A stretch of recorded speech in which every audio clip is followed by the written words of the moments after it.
આજકાલ પક્ષના નામે પ્રચાર કરીને લોકો નેતા તો બની જાય છે, પરંતુ નેતા બન્યા પછી જે જનતાએ મત આપ્યા છે તેનો ક્યારે નેતાઓ ભાવ પણ નથી પૂછતા। તેવામાં અમદાવાદમાં ભાજપના કેટલાક નેતાઓને મત માંગવા જતા લોકોના રોષનો સામનો કરવો પડ્યો છે। કેવી છે જનતામાં નારાજગી, આવો જોઈએ।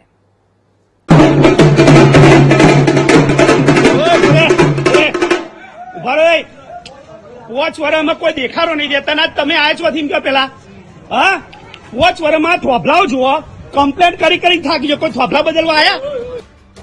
आ रोष छे अमदावादना बोडकदेव विस्ताરના લોકોનો। ભાજપના કાર્યકર્તાઓ ઢોલ નગાડા સાથે સોસાયટીઓમાં મત માંગવા માટે આવ્યા તો સ્થાનિકોએ તેમને ઘેરી લીધા અને તેમના તાયફા બંધ કરવાની વાત કરતા સૌથી પહેલા તો 5 વર્ષમાં કેમ કોઈ ન દેખાયું તે સવાલ જ પૂછી લીધો। પછી તો શું, કેટલાક કાર્યકરો સોસાયટીના લોકોને શાંત પાડવામાં લાગી ગયા અને મોની બાબા થઈને નાસી ગયા।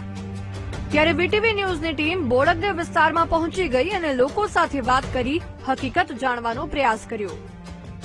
સાહેબ, અહીંયાથી કોર્પોરેટરમાં 10 વર્ષ સુધી ચૂંટાઈને આવે છે, કોઈ અત્યાર સુધી જોવા નથી આવતા, ફક્ત વોટ લેવા માટે આવીએ। અમે કમ્પ્લેનો કરીને થાકી ગયા, ફોન કરીએ છીએ તો ફોનનો જવાબ આપતા નથી। અહીંયા એમના જે કાર્યકર્તાઓ હોય છે એમને કહીએ છીએ તો એ સામું જોતા નથી।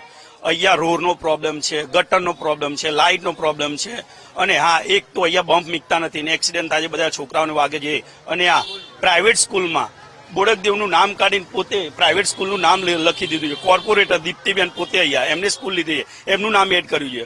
બોડકદેવ દવાલપુરા ગામનું નામ અહીંયાથી કાઢી નાખ્યું છે। મારે એ વિરોધ છે સાહેબ, મારે કોંગ્રેસ ભાજપથી કઈ લેવા દેવા નથી। સ્થાનિકોના આક્ષેપ પ્રમાણે વીટીવી ન્યૂઝની ટીમે બોડકદેવ વિસ્તારમાં રિયાલિટી ચેક કર્યું તો જ્યાં વિરોધ થયો ત્યાં હકીકતમાં 5 વર્ષમાં કોઈ કામ ન થયું હોય તેવા દ્રશ્યો જોવા મળ્યા।